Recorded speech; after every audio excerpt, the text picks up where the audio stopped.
for being here. It's the Karen Pleasure. Mitches podcast, and today I have Bonez Poley. Hi. How's it going? Great. How are you? I'm really good. Did you have a crazy long weekend?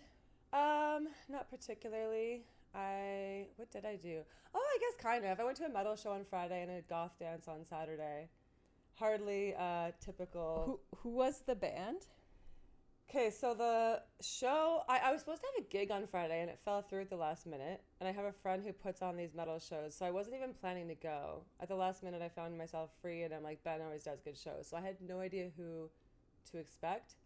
I don't remember their names, but they were amazing. It was a black metal show, but they were like, I'll find their name and you can put it in the notes because I want to plug this band because they're so cool. They're from Michigan, and they were these young, like 20-somethings, and it was black metal, but it was mixed with, I don't know, prog rock, and they had like Thin Lizzy type guitar harmonies, and every member of the band was dressed like they were in a different band from each other. It was the most ridiculous. I haven't smiled that much since last time I did mushrooms. Like, I was just so happy because this band was just so fun. Yeah. So. And then there was a goth dance. Yes.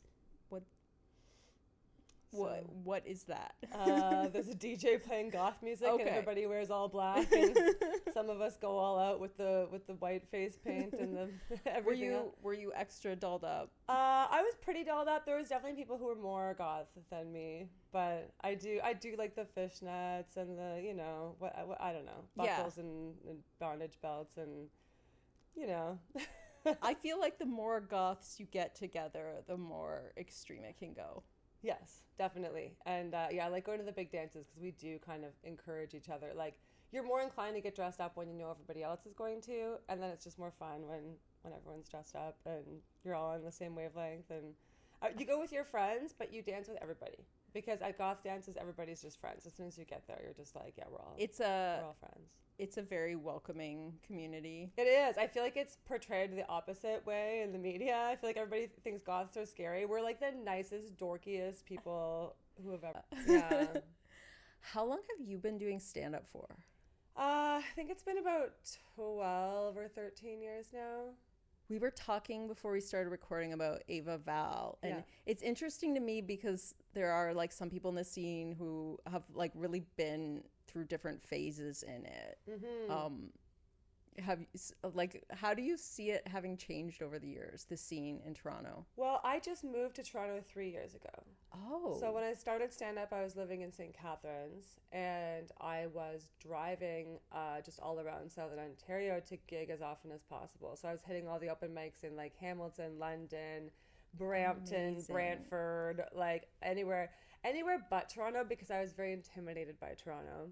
Yeah. Which is funny because before I did stand-up, I played in bands for years, and my bands played Toronto all the time. And I felt comfortable.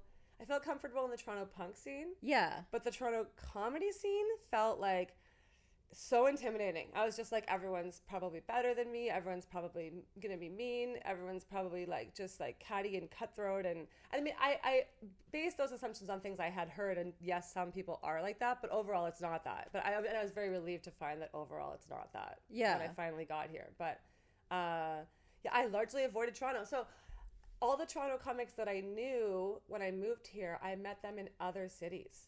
And Ava was one of the ones who she would travel. She drove back then, and she would hit all the same shitty little shows and all the other, even though she was like way too good to be doing that, but she's just never had an ego. She's just always been down for anything, and that's one of the million things I adore about her. But I would see her, we did like a weed store together in like Brantford, and we did like, this weird contest in London where every comic has to pay a toonie to perform, but then the winner gets all the toonies. Like, just like the dumbest, craziest shows. And Ava, like, I would just run into her all over. So yeah, I've known her for probably about 10 years from doing all those silly shows. And then like I said, she was down for anything, because I used to always recommend her and suggest her and get her booked on just like anytime anyone was looking for comics. I'm like, get Ava, she's the best. That's amazing. Yeah. I love it. So you were in the music scene before you did any stand-up? Yeah. Do they relate at all? Like, did one lead to the other? I would say yes, and I didn't really realize it at first. but I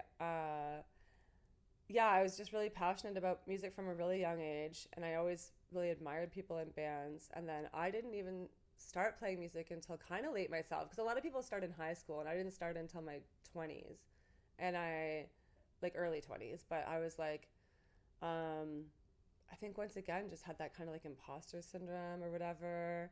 And then playing in bands, at first I was like, my bands aren't good, and my bands aren't really real bands. I'm just fucking around here, and other people are good. Yeah. And then, when we finally started getting a fan base, and then by the time I finally had a record label put one of my albums on vinyl, I finally kind of had to admit that I'm actually, I don't know, I'm worth paying attention to or something. Like I don't know. Like, yeah. I deserve to put myself on the same level as like some of the bands I respect, kind of thing.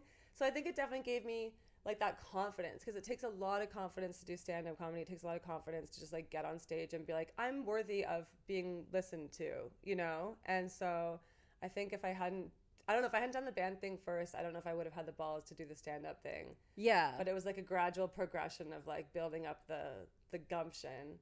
Yeah. But then really stand-up it was one of those things that I never thought I would do. I never thought about it at all. And I was just in between bands, and I just was trying to start a new band, and I missed being on stage. And a friend of mine was starting stand-up, and I went and watched their amateur mic, and I was watching all these shitty amateur comics, and I was like, I could easily do that and better. Whenever someone's telling me they're thinking about getting into it, but they're nervous, I'm like, just go to an open mic. You'll see how bad everyone is. Yeah, exactly. Yes. Because if you've only seen the pro specials on TV, it feels very inaccessible. Yeah, and you're not going to go out and be Ron Funches. I don't know, like Nate Bargatze. Yeah. Like you're at least not right away. Maybe in 30 years you will be. But yeah, you gotta put the time in. But no, I always tell everybody the same thing. Like, go watch an open mic, because you'll instantly just feel you can be better than at least some of the people there. And I don't know, like obviously mics can be, like you can be at a mic and you're not really into it. It's like a Thursday and you're in a bad mood and you're just getting it done. But like sometimes being at the open mic is like the best part of my week. Yeah, for sure. When it's the right energy, because it's true, it's hit and miss. Some nights everybody's just tired and depressed, but when everybody's in that zone where they're like really supporting each other, like especially at the lab, I find you can really get these nights where everybody's just like so stoked on each other. We're all just like laughing way too hard at jokes that aren't even that good, but we're just all having such a great time together, and that is the best vibe. And I think there's been moments of like people just unveiling a new bit that's like just unhinged, or just some weird thing happens and there's just like an electricity, and it's like a perfect night. And that sense of community, it is really important. And sometimes in stand-up can feel very isolating, and especially when like you're touring and you're just in different cities every night, and like you don't interact with a lot of other comics. And even in Toronto, even when you're gigging constantly, there's comics here who I never see because we're always on different gigs at different times. So then I'll finally go and hit an open mic night after not doing one for a while, and I'm like, oh yeah, this is where the bonding happens. And like that's so important. So the lab, when you started coming here, was it already in existence? Yeah. Okay. Yeah, and that was like my first like home, I think, in Toronto when I moved here. Did you get there and you were just like, this is my favorite place? Yeah. Yeah. I hit a bunch of mics, and then I hit one of those electric lab nights where everybody was just on fire and just having a wild time. And everyone was so nice to me, especially Danton, the owner, and we became friends instantly. And I was just like, yeah, this is my home. I love it. Yeah. It's a really great spot. Anyone who hasn't been to the Comedy Lab should go to the Comedy Lab. For sure. Yeah. So you have something kind of big coming up. I don't know if I should interrupt you to say that this had phone cut out again. You should. Hold on. That's why I stopped and I was fiddling with this, because I'm like, is it coming back? No. Oh yeah, it is. Okay, I can hear myself. You can hear yourself. Can hear you. Okay. Yeah. Sweet.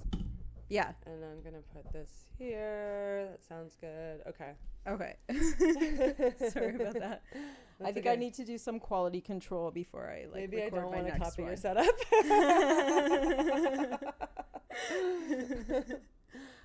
So you have something kind of big coming up. Yeah, I'm going to do a big show for my birthday, June 10th at Comedy Bar on the main stage. And circling back to my imposter syndrome, like when I moved to Toronto, I was so intimidated by everyone and everything that I was afraid to even set foot in Comedy Bar. And now that I'm regularly booking the main stage, I'm like, I feel like I've made it. That's amazing. I feel like I'm like, okay, I belong. Yeah, I still find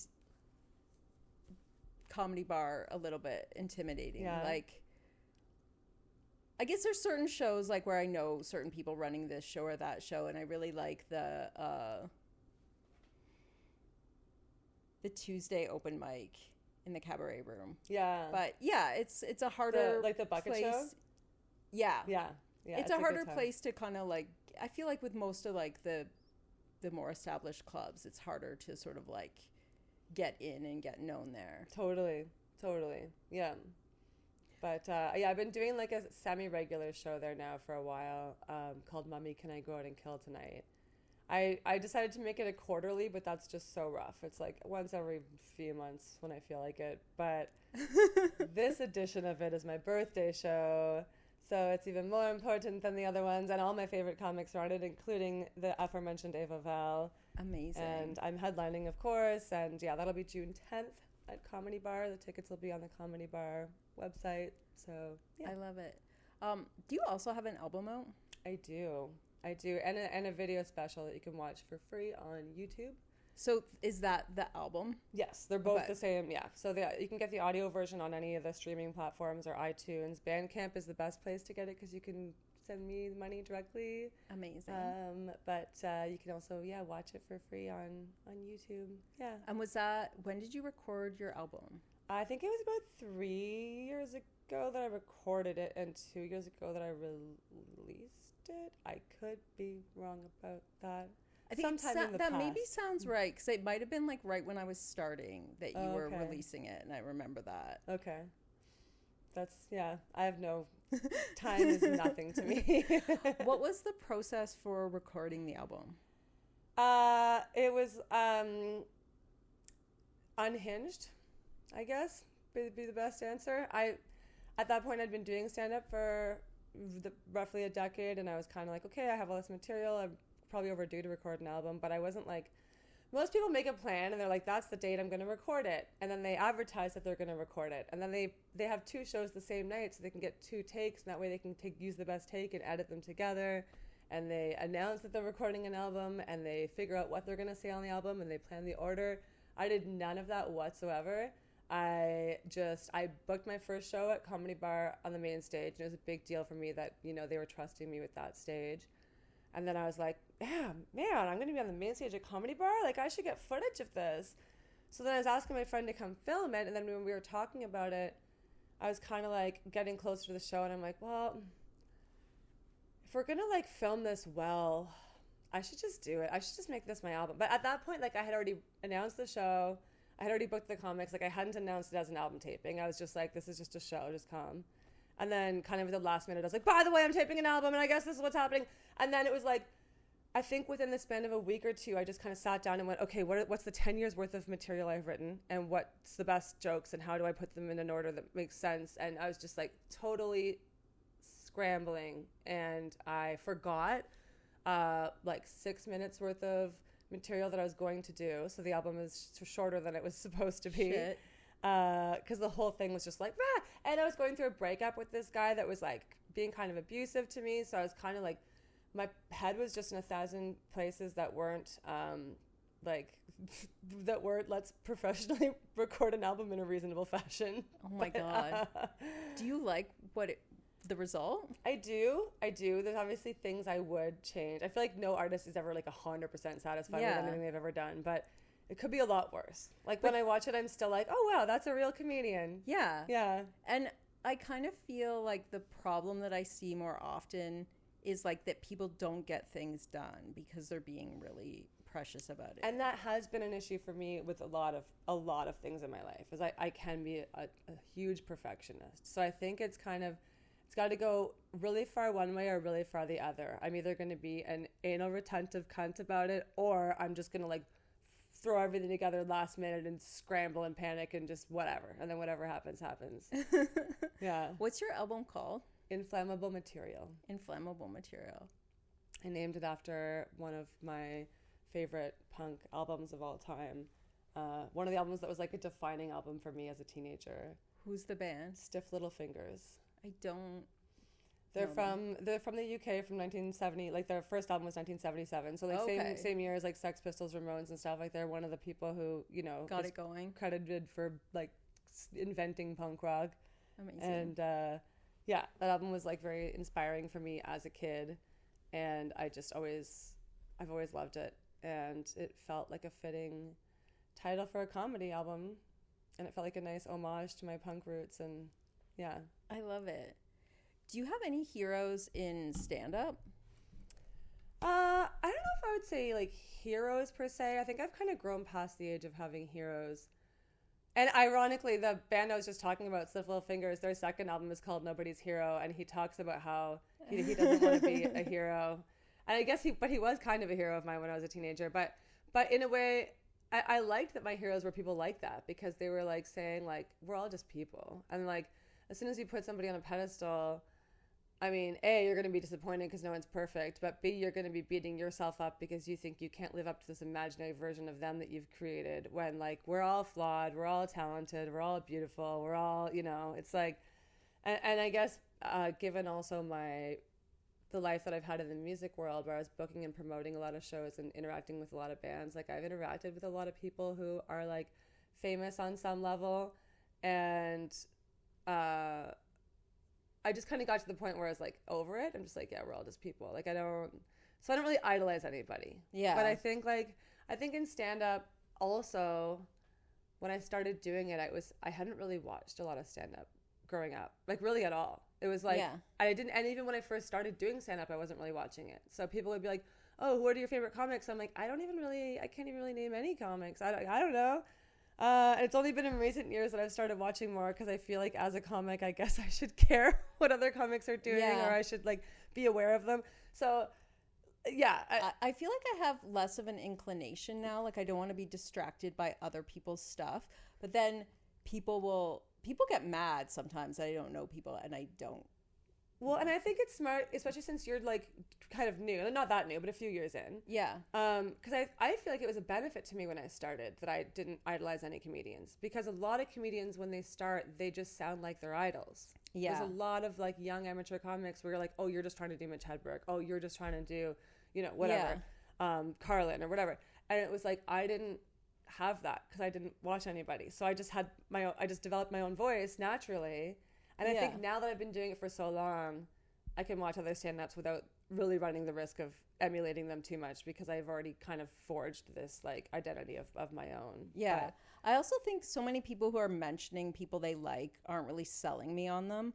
But like there was a friend of mine who came out to see me do comedy, and he mentioned Maria Bamford, who I do love her. I obviously knew who she was, but I'd never paid any attention to her. And he said something like she has a description of being mentally ill that is like the truest thing my soul's ever seen. And I was like, okay. Yeah. So I found that, and it's a really deep, beautiful like set that she did. But I like everything she does now. Like if she just talks about the smallest thing, she always has like the funniest fucking takes on it. She really does. And she's very inspiring to me, and probably a lot of comedians, because she's always been so vocal about the mental health thing, even before anyone else started talking about it, because there has been a huge stigma around mental health, still is, but more people are discussing it now, but she's been talking about it from the get-go. And I think also a lot of people in entertainment, and probably especially women, are hesitant to discuss their mental health issues because it might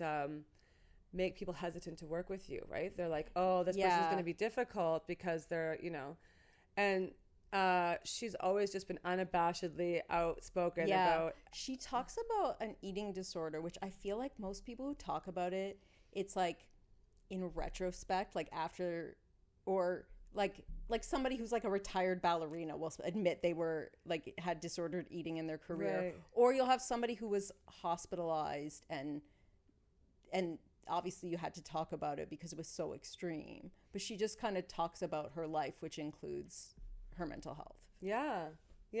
And it's like an ongoing thing, right? She still has mental health issues, even though she's famous, and even though she has all this success, it's like she still struggles. And that again kind of ties back to what I was saying. It just kind of like humanizes her and kind of unites us all as just like, we're all struggling. Especially because I do think some people think they can sort of like succeed out of having any problems. Like maybe they're not aiming to be famous, but they think like once they get a certain amount of money in the bank or like graduate into this better life, and it's like there's certain sorts of human problems that like everyone has them. They don't go disappear. Away. Yeah. Oh, that got really heavy, but it's true. Okay, who else do I like? I like Mike Birbiglia. I like Pete Holmes. I really like Doug Stanhope, even though I don't agree with everything he says. Which one's I'll Doug be clear Stanhope? about that. Nobody knows. It's funny because I feel like he's famous, and then I mention him to people all the time, and they're like, "Who's that?" He's a self-made comic, which is what I really respect about him. He's always been unconventional, and he never did the club scene, and he just always forged his own path and did his own thing, and still does. And does he have an alt style or? Yes, and he's always been very rough around the edges, not in a way that's like super prejudiced, but he definitely has moments where he says things that I wouldn't.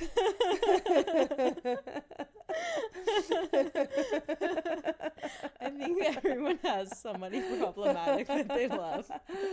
He's not super problematic, and especially not these days. But when he was younger, he definitely had his moments where he's extremely honest, and mostly he talks about personal experience. But he would talk about like, doing drugs and having interactions with sex workers and things, and just maybe would talk about them in a disrespectful way. That's like one thing that's coming to mind where I'm like, like there's moments where you're like, okay, man, but it was always like from a very genuine place of just being like, listen, I'm a broken, messed up man, and here's my true story, here's my experience, here's what I'm dealing with. But he's also like always been very critical of like the capitalist system, and like he has a lot of views I do agree with. And I just always admired, I think, how raw and honest and real he is, and how he was just like, I'm not going to fit into the conventional stand-up kind of like the way that people normally go about succeeding in stand-up, where it's like you got to get, onto like a roster of a club, and you got to like tour all the clubs, and like there's a specific like type of comedy you have to do well at a club. Yeah. And Stanhope was like, no, I'm not doing that. No. Yeah. It's interesting, like, the paths people take. Like, if you don't fit that mold, like, you do have to do whatever you can, I think. Like, yeah. And I think it's better now because people, like, just social media, people can find their own. There's more people who can take an unconventional path. Whereas I think, like, it used to be almost everyone got stuck if the gatekeepers didn't let them through. Yeah, and I mean, Doug did that sans social media because he's been around for a long time. That's incredible. So yeah, I guess it makes it even more impressive. But also, like, I do kind of resent the existence of social media in general. I kind of wish I didn't have to have anything to do with it. But it's a chore, or it's so daunting. It's like every time I even think about trying to make a post, I'm like, ah. I have a whole special that I haven't even cut into clips and posted on my Instagram. It's on YouTube, but it's not. I should have cut it into clips. I should have had all these like catchy little I have Opus outros. Clip. And do you want to put it through there? Give me a chorus when we're done. Yeah. You can get a trial of Opus Clip. It basically clips something for you. You can feed it like an hour video, and it gives you 30 clips. And then if you don't like where it clipped, you can move it forwards and backwards. Interesting. So it's like, it's the easiest way to clip it. But it's like a subscription service. But I think there's a trial, or you could get it for 1 month. Okay. It's how everyone, well, not everyone, but when I started my podcast, I had Brad Goss on, and Brad was like, you have to get Opus Clip. It will do all your clipping for you. And then everyone I talk to who puts out clips regularly uses it because it lets you like schedule it through there. It's like a super. Okay. That does sound really get it done. Enticing. Thank you. Thank you. But I'm in a thing with I want to develop a fan base. So then I'm like, oh, I should start talking into the phone, like doing those kinds of posts. Oh, yeah. But then I'm like, then it's like it's almost its own different thing. The only time I do posts like that is when I'm wasted. And then it's usually probably something I shouldn't post, but I do anyway. I have had a couple I left up for a long time, and the other day I just finally cleaned my social media up because I've been auditioning for more things, and they will look at your social media these days when you audition for like no matter what it is, whether it's an ad or a TV show, they check your social media because they don't want to put somebody on their platform who might be posting like whatever problematic stuff, or, you know. Yeah. But so I just combed through it and deleted all the junk posts because I was like, this is maybe a bad look for like if a brand wants me to represent them or whatever. Yeah. But like I remember the last one, I just got hammered and like I came home, you know, from whatever a night of being out at a show and whatever, and I went on this tirade about how hairdressers always get so offended when they find out that I do my own hair. And like, because I just find they're so gatekeepy, and I still stand behind this. I am sober now, and I'll say it again. But but I was like I was on a tear. I was like, I do stand-up comedy, and I don't tell people they can't tell jokes.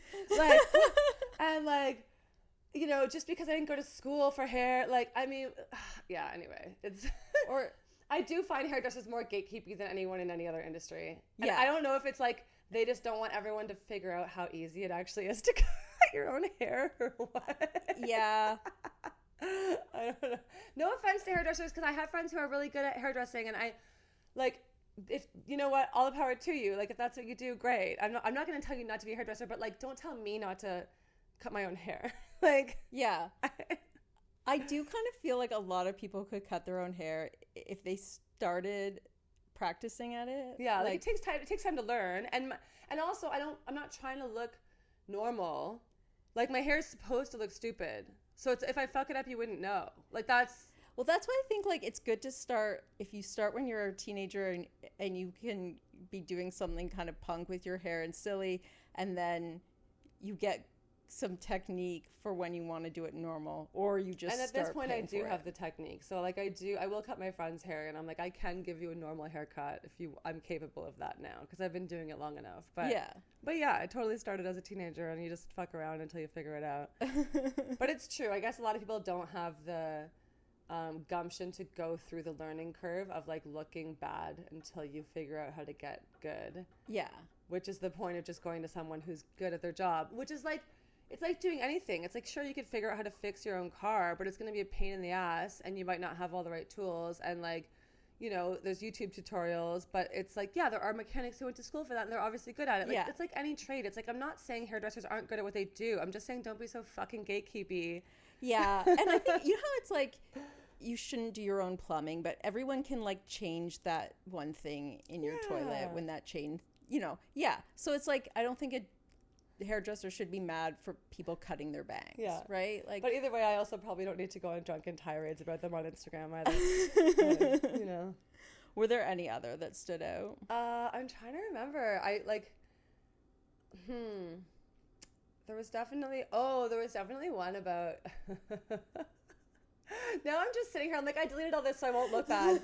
And now I'm just gonna sit here and say all this stuff that makes me look bad. Especially since this is a comedy podcast, I'm going to get so much flack for this, but I had one about how much I hate crowd work. And you know what? I do. I'll stand behind it. Listen, some comics are very good at crowd work, and that's what they do. And that's what their audience members expect when they go to their shows. Great. All the power to you. Keep it up. Have fun with that. But again, thanks to fucking social media, which I resent for so many reasons, crowd work has become so much more normalized than it used to be. It didn't used to be the main component of stand-up. Stand-up used to be about writing jokes and performing them. And like, sure, you had to know how to think on the fly to respond to a heckler, but you didn't want to encourage hecklers. Like, we don't want people to talk to us. We want to perform our show that we have prepared. And now, because of social media, comedians don't want to burn their material, but they do want to post something. So they're like, I guess I'll just do more crowd work because then I've got something to post and I'm not like wasting my jokes that I'm planning to put on a special or to put on a whatever. And then now, thanks to that, everybody thinks that comedy is just fucking crowd work. And now audiences are emboldened to heckle way more than they used to because now everybody thinks that comedy is a conversation and it's not supposed to be. And like, once again, it's like certain comics, yeah, that's their thing. I'm not saying no one should do crowd work, but I hate how normalized it has become. And so many comics aren't good at it. And they feel like they have to do it because they feel like they need to get these clips. And now they're just making audience members feel uncomfortable. I know so many people who are afraid to go to comedy shows because they're terrified of being picked on.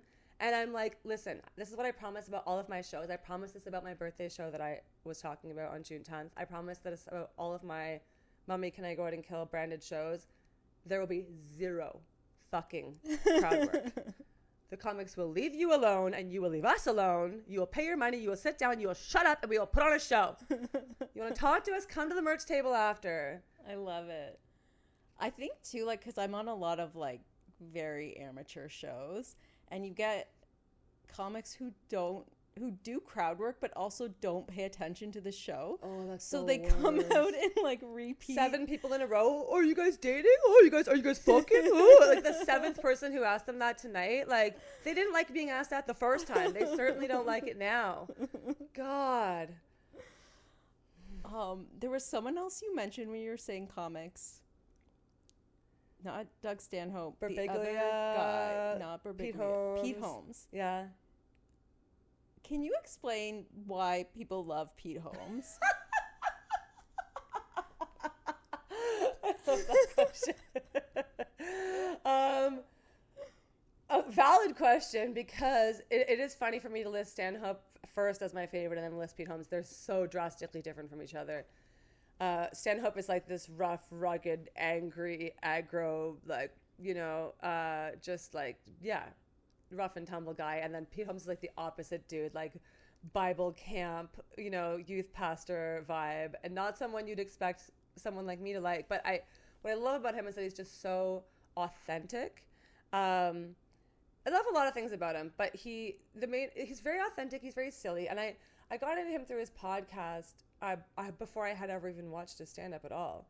I just somehow, someone recommended his podcast. I think there was an episode where he was interviewing, another comedian that I like, and I wanted to check it out, and then really fell in love with the way he's just so sincere and so raw. Like, he's so willing to talk about the most embarrassing aspects of his life. He'll tell you anything. He talks about, embarrassing things he did as a kid. He talks about embarrassing things he does currently as an adult. He talks about and then he also has this yearning to constantly become a better person. He's always trying to figure out how to be a better person, and he's always trying to figure out how to be more connected to himself and to others and to just the everything. And I really, as someone who, like, that's kind of been my journey my whole life, is I'm always just trying to make myself better as a person, trying to make myself trying to help make the world better, and trying to connect with people more, and trying to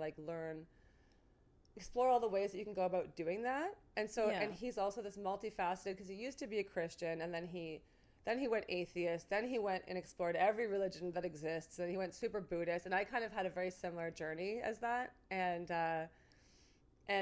currently now I'm like, I'm no religion now, but I'm definitely still somewhat spiritual, and he's in the same boat, where we're both like, I think to be an atheist is as ignorant, like to be an adamant atheist is as ignorant as being an adamant Catholic. You're just like, you're saying that you know for sure what's up, and you don't. Yeah. So to me, just constantly reading, just philosophizing and then talking to other people who are theorizing about these things, and just constantly reflecting on it is it's just a never ending, you could never stop learning more about yourself and the world and other people by thinking about stuff like this. Is there currently any body of spiritualism that you're more focused on? Not particularly these days. I would say I'm more or less a nut. I identify as a witch these days, and I do celebrate all the pagan Sabbats. So like we just celebrated Beltane. So and those are all very in line with the seasons. I would say that again for me. The pagan Sabbats. So Sabbat, there are 8 of them per year, and a lot of them were ripped off by Christianity. So like, for example, we celebrate Yule, which Christians know as Christmas. We celebrate Samhain, which I guess secularists refer to as Halloween, right? So and Ostera is Easter. But then there's other ones that other people don't celebrate. It's like Beltane was the one that just happened. They all fall in line with the seasons of the year, and as the seasons are changing, you're kind of celebrating, like bringing in like the energy of each like new seasonal change. And then I also tend to do rituals for all the full moons as well. So I think the other ones are the Sabbats? They all are like, yeah, sorry. And there's how many per year? There are 8, yeah. What do they go with? Like, it's not a moon cycle. So those ones are, they fall on like at the beginning of each season and then kind of the midpoint. So like one welcomes summer, one welcomes fall, one welcomes winter, one welcomes spring, and then there's kind of a midpoint one for each. Because there's 8 total. Very cool. But yeah, and the midpoint one is still seasonal because it's kind of still celebrating like the shifting of the seasons. Yeah. Why do you think that witchcraft is so appealing to non-men people? Yeah, interesting. It's a very interesting question. I think historically, and it's always weird for me to think about stuff through a gendered lens as somebody who does identify as gender fluid, non-binary. And when I was younger, I was a very, very masculine person. And it's only been in recent years that I've been leaning more into my femininity, like more than ever. Oh, okay. But it's also been in recent years that I've been leaning into witchcraft more than ever. And I never made the correlation until you just asked me that question. But I do have to wonder if it has something to do with that. I think that women are historically, like the feminine energy is like the more kind of nurturing energy, and the feminine energy has historically always kind of been identified as being more connected to nature. Not that the masculine energy isn't, but yeah, I think I guess I can see how also when Christianity came about, because pagans weren't all women. Like a lot of the pagan traditions we celebrate now were celebrated by men. Yeah. But you're right, that's just more commonly embraced by women currently in our modern society. Yeah.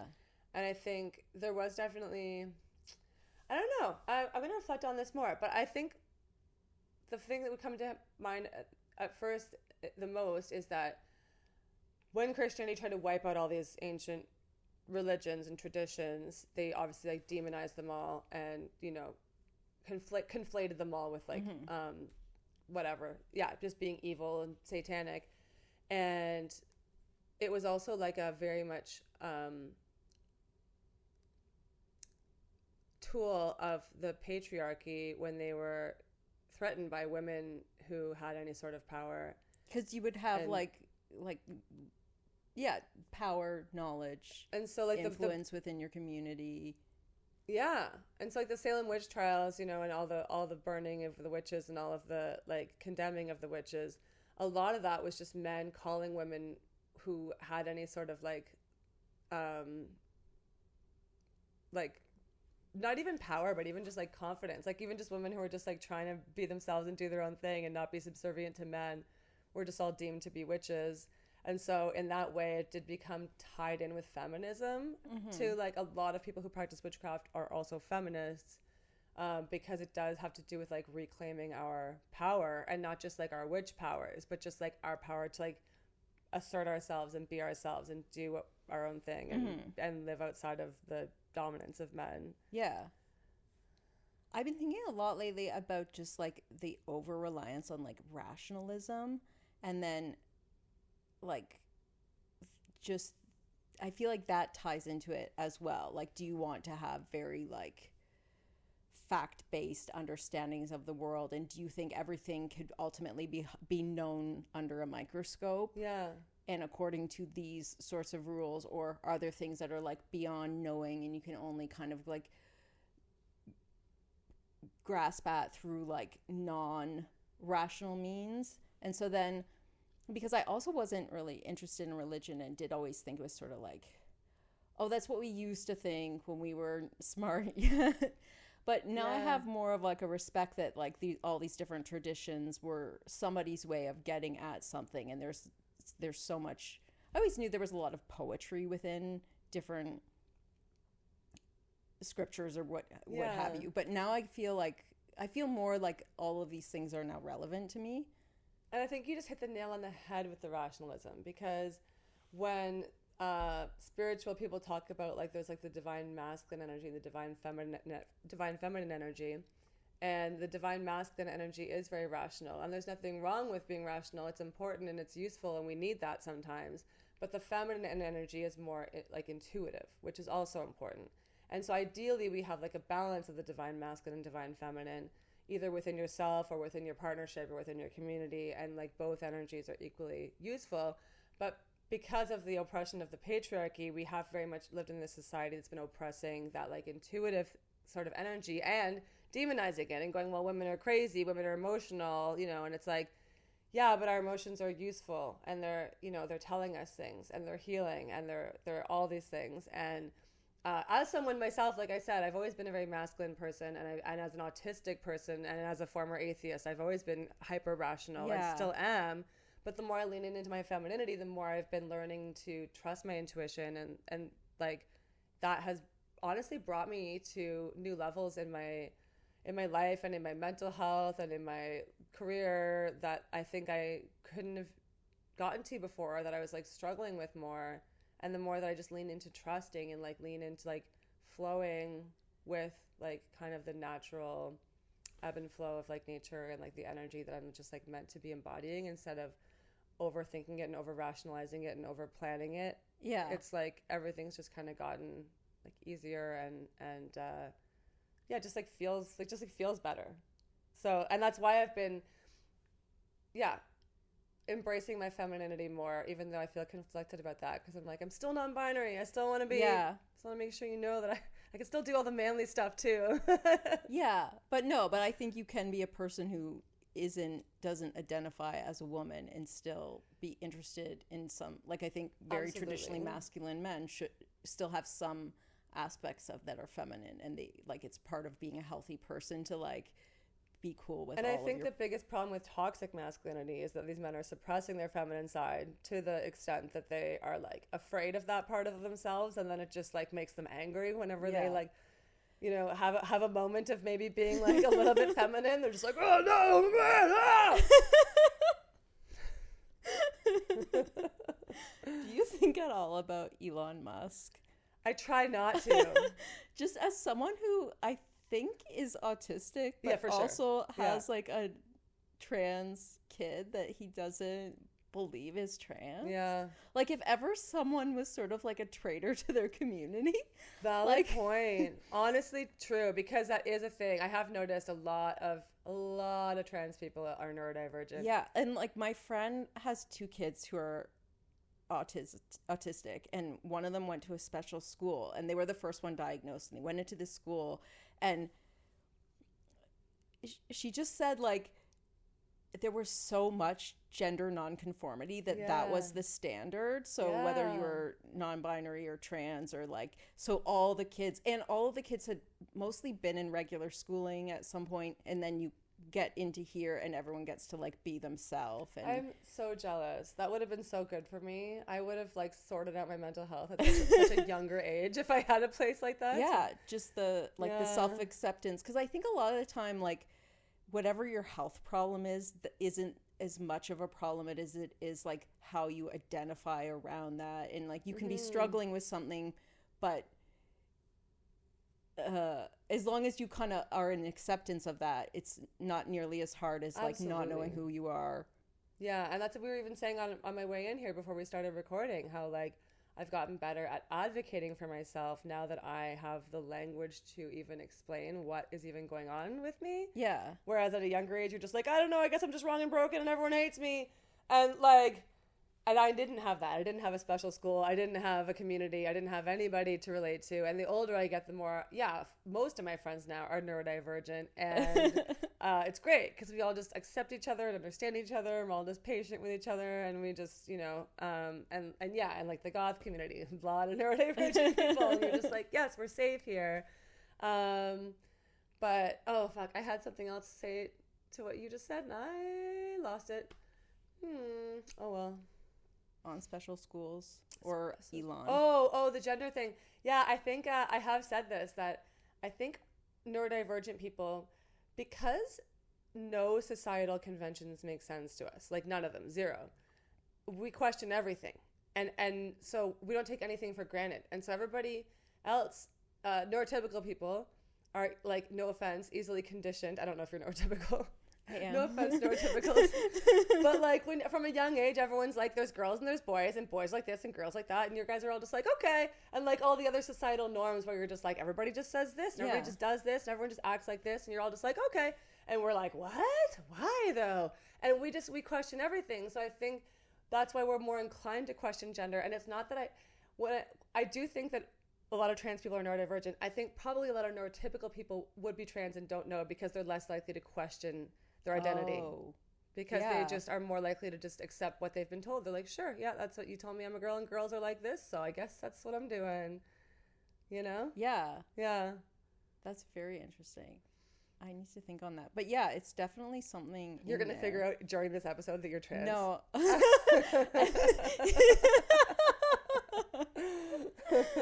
But I think too, the idea of like that you're not supposed to like, or something about pretending to be something, like if some people are not.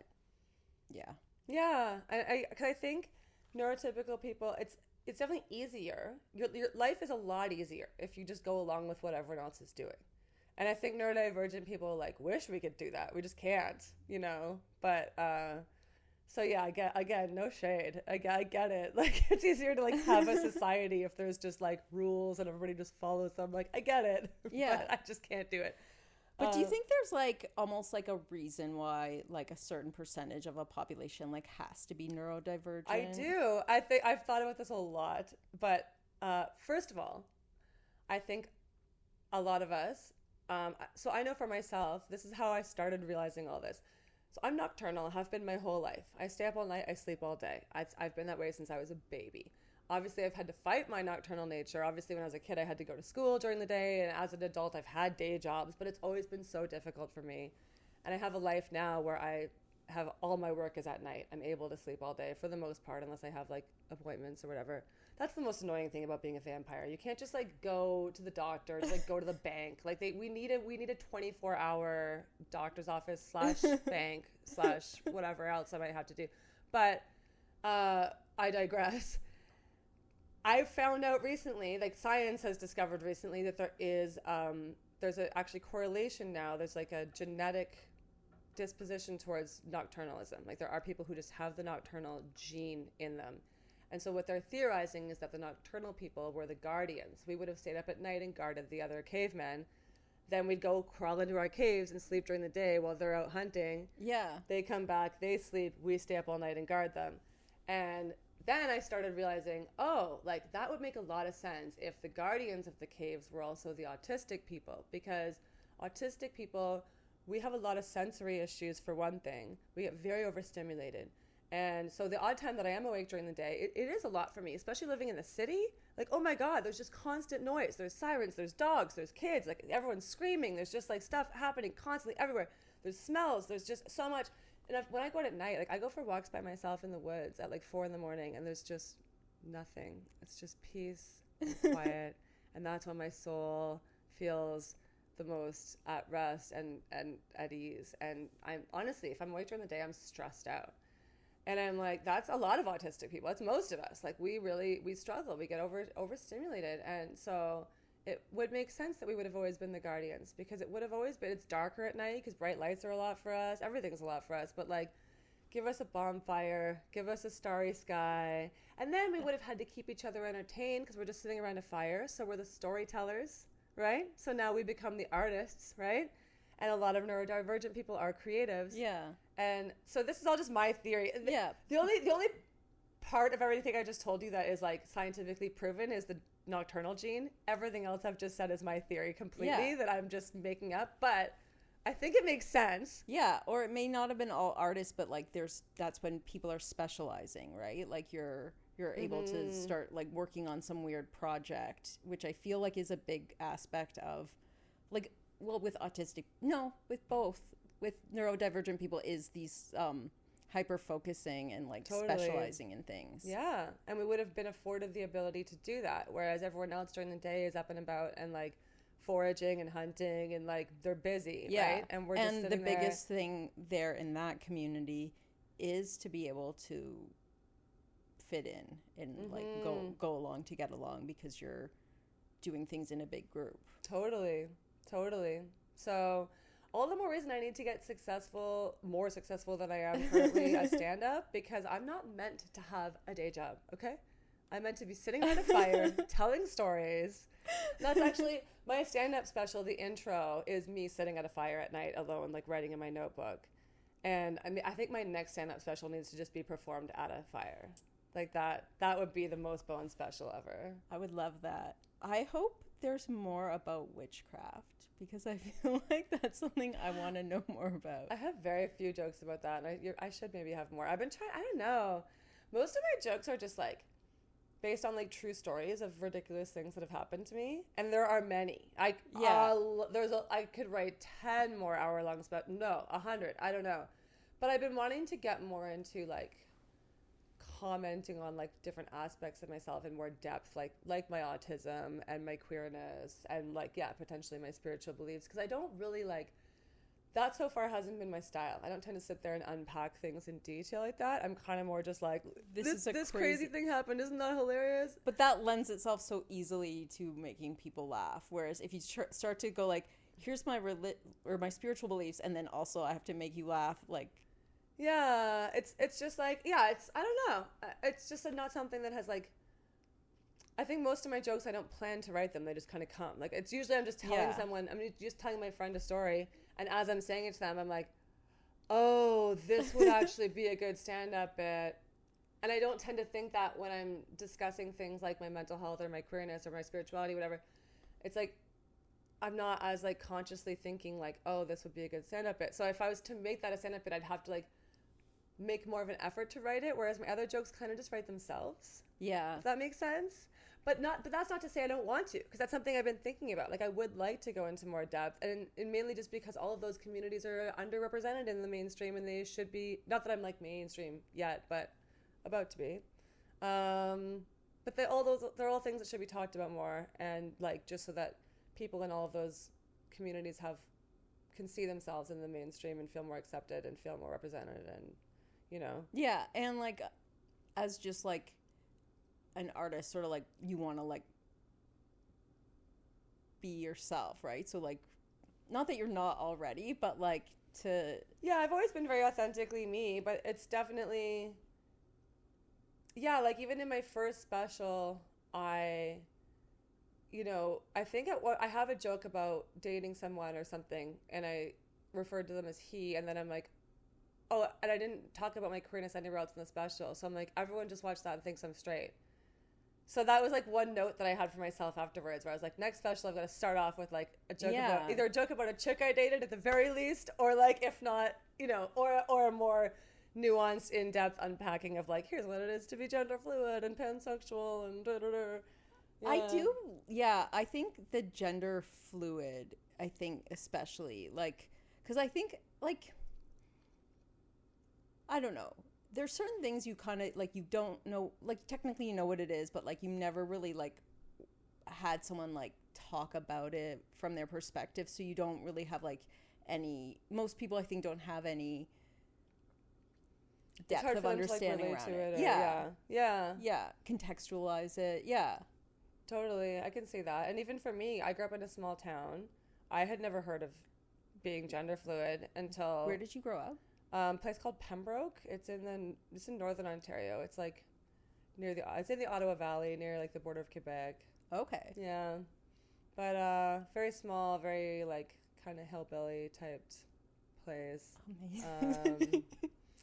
And yeah, I didn't have like a lot of exposure to really anyone that was like queer or like really different from me in any way, or like you know, it was mostly white, mostly just like, you know, Christian, like just kind of very, yeah, I don't know what the word is.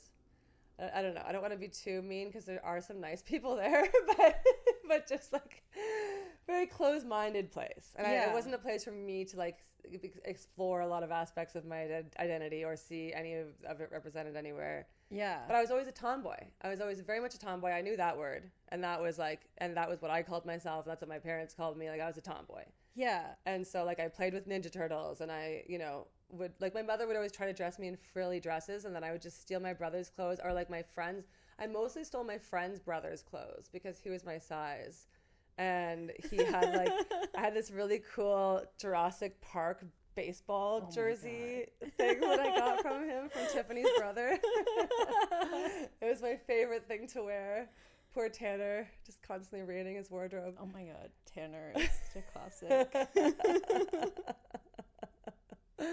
But yeah, getting older and then finding out that you can be gender fluid, I'm like, oh, that's obviously what I am. And at that age, even, I had already, like, I had been given the nickname Bones when I was younger, and it started as a silly nickname, and over the years, I slowly kind of embraced it as more of just like my name. Was it like a skinny thing? No, it was like more of just it was like a dumb joke, but over the years, it just became, I realized I liked being called that better than I liked being called my dead name. Yeah. And so I still hadn't figured out yet that I was like, you know, genderqueer at all, but I was just like, no, call me Bones. And then when I finally figured out I was genderqueer, I'm like, that makes so much sense because it's a gender fluid name and my dead name is not. So, and I associate my dead name not only with like my dead gender, but also with so many aspects of my childhood that were like traumatic that I feel like I can just leave in the past now, because none of that happened to Bones. Like, that'll happen to that other chick, you know? Yeah. She's not around anymore.